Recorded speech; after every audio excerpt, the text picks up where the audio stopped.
ناظرین، اسرائیل کی گیدڑ بھبکیوں پر ایرانی شیروں کا تگڑا جواب۔ اسرائیل نے ایران پر حملے کا پلان امریکہ کے ساتھ شیئر کیا تو ایران نے بھی نیتن یاہو کے پاؤں کے نیچے سے زمین کھینچ لی۔ ایسے سرپرائز کا اندیا دیا کہ امریکہ سمیت اسرائیل کے سارے حمایتی خوف زدہ ہو گئے۔ ان تمام پہلوؤں پر بات کریں گے اس ویلاگ میں۔ آپ دیکھ رہے ہیں 92 نیوز ڈیجیٹل، میں ہوں ذوق احمد۔ ناظرین، ایران عالمی پابندیوں کے باوجود اسرائیل اور امریکہ کو ناک آؤٹ کر چکا ہے۔ اسرائیل پر برسائے گئے 200 ایرانی سپرسونک میزائل ابھی تک اسرائیل اور امریکہ کے لیے ڈراونا خواب بنے ہوئے ہیں۔ 1 اکتوبر کو ایرانی حملہ اتنا شدید تھا کہ امریکہ کو بھی اس سے نپٹنے میں اسرائیل کا ہاتھ بٹانا پڑا۔ ایرانی حملے سے لے کر اب تک یہ قیاسہ آرائی کی جا رہی ہے کہ اسرائیل کسی بھی وقت ایران پر بڑا حملہ کر دے گا۔ دنیا یہ دیکھنے کے لیے بےتاب ہے کہ اسرائیل کا حملہ کب، کہاں اور کس نوعیت کا ہوگا، کون سے ہتھیار استعمال ہوں گے۔ نیتن یاہو کی جانب سے ایران پر حملے کے اہداف کی منظوری دے دی گئی ہے۔ اس حوالے سے اسرائیل نے امریکہ کو آگاہ کر دیا ہے۔ امریکی اخبار کے مطابق اسرائیل نے ایران پر حملے کی تاریخ کا تعین کر لیا ہے، جبکہ ایرانی پاسداران انقلاب نے اسرائیل کو دھمکی دی ہے کہ ہمارے ہزاروں میزائل اسرائیل کی جانب داغے جانے کے لیے تیار ہیں۔ برطانوی اخبار فائنینشل ٹائمز کی رپورٹ کے مطابق اسرائیل کے وسائل نازک سطح پر پہنچ چکے ہیں۔ امریکی اخبار نے دعویٰ کیا ہے کہ اسرائیل نے فلسطین اور لبنان میں اس قدر بمباری کی ہے کہ اب اسرائیل کے پاس مزید جنگ جاری رکھنے کے لیے میزائل کم پڑ گئے ہیں۔ ناظرین، 1 اکتوبر کو ایران اپنے حملے کے ذریعے اسرائیل اور امریکہ کو دن میں تارے دکھا چکا ہے۔ نیتن یاہو اور اسرائیل کی انتظامیہ اس قدر دباؤ کا شکار ہے اور خوف زدہ ہے کہ وہ دنیا کو کیا دکھائیں۔ امریکی اور اسرائیلی میڈیا کے مطابق اسرائیلی وزیر اعظم نیتن یاہو اس قدر حواس باختہ اور پاگل بن کا شکار ہو چکا ہے کہ وہ ایران پر حملے کی تیاریوں کے احکامات بھی جاری کر چکا ہے۔ اسرائیلی وزیر اعظم نیتن یاہو کی جانب سے ایران پر حملے کے اہداف کی منظوری دے دی گئی ہے۔ یہ حملہ کب، کہاں اور کس نوعیت کا ہوگا، اس حوالے سے اسرائیل نے امریکہ کو آگاہ کر دیا ہے۔ امریکی اخبار کے مطابق اسرائیل نے ایران پر حملے کی تاریخ کا تعین کر لیا ہے۔ امریکی خبر رساں اداروں کا اسرائیلی ذرائع کے حوالے سے کہنا تھا کہ اسرائیلی وزیر اعظم نیتن یاہو نے ایران کی جانب سے اسرائیل پر کیے گئے میزائل حملوں کے جواب میں اسرائیلی کارروائی کے لیے ایرانی مخصوص اہداف کی منظوری دے دی ہے۔ مخصوص اہداف کی تفصیلات کو ظاہر نہیں کیا گیا اور نہ ہی یہ بات واضح کی گئی ہے کہ اسرائیل فوجی اہداف کو نشانہ بنائے گا یا نہیں۔ متوقع اسرائیلی کارروائی کے آغاز کے لیے کوئی وقت مقرر نہیں کیا گیا۔ دوسری جانب ایران کی ایٹمی ایجنسی کا کہنا ہے کہ جوہری تنصیبات پر اسرائیلی حملے کا امکان نہیں ہے۔ ایرانی ایٹمی ایجنسی کے ترجمان بہروز کمال وندی نے نور نیوز ایجنسی کے ساتھ ایک ویڈیو انٹرویو میں کہا ہے کہ جوہری تنصیبات پر اسرائیلی حملے کا امکان بہت کم ہے۔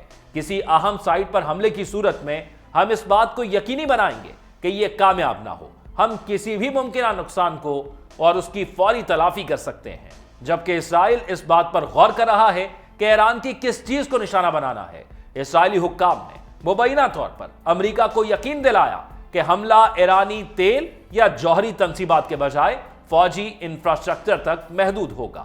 اسرائیل نے ایران پر حملے کی تاریخ کا تعین کر لیا۔ نیتن یاہو چاہتے ہیں کہ کیملا ہیرس کے صدر بننے سے پہلے ایران پر حملہ ہو۔ امریکی اخبار نے بڑا دعویٰ کر دیا ہے۔ امریکی انتظامیہ کی جانب سے اسرائیلی وزیر اعظم نیتن یاہو پر ایران کے اندر تیل اور جوہری پروگرام کی تنصیبات کو نشانہ نہ بنائے جانے پر زور دیے جانے کے بعد اسرائیل اب کچھ اور سوچ رہا ہے، کیونکہ اگر ایسا کرنے کی صورت میں وسیع تر علاقائی جنگ چھڑ سکتی ہے۔ لیکن یہ حملہ بھی کب ہوگا، اس حوالے سے امریکی اخبار واشنگٹن پوسٹ نے اسرائیلی وزیر اعظم کے ایک قریبی ذمہ دار کے حوالے سے بتایا ہے کہ اسرائیل کی انتقامی کارروائی 5 نومبر کو مقررہ امریکی صدارتی انتخابات سے پہلے عمل میں آئے گی۔ ناظرین، مذکورہ ذمہ دار کے مطابق جوابی کارروائی سوچ سمجھ کر کی جائے گی تاکہ اس کے امریکی صدارتی انتخابات پر اثر انداز ہونے سے گریز کیا جا سکے۔ اسرائیلی وزیر اعظم یہ سمجھتے ہیں کہ ایرانی صدر مسعود پزشکیان کی موجودگی میں امریکی ڈیموکریٹک امیدوار کیملا ہیرس کی جیت دونوں کو مذاکرات کی میز پر لے آئے گی، اور اس صورت میں ایران کا جوہری معاہدہ واپس اپنی جگہ آ سکتا ہے، اور نیتن یاہو ایسا نہیں چاہتے۔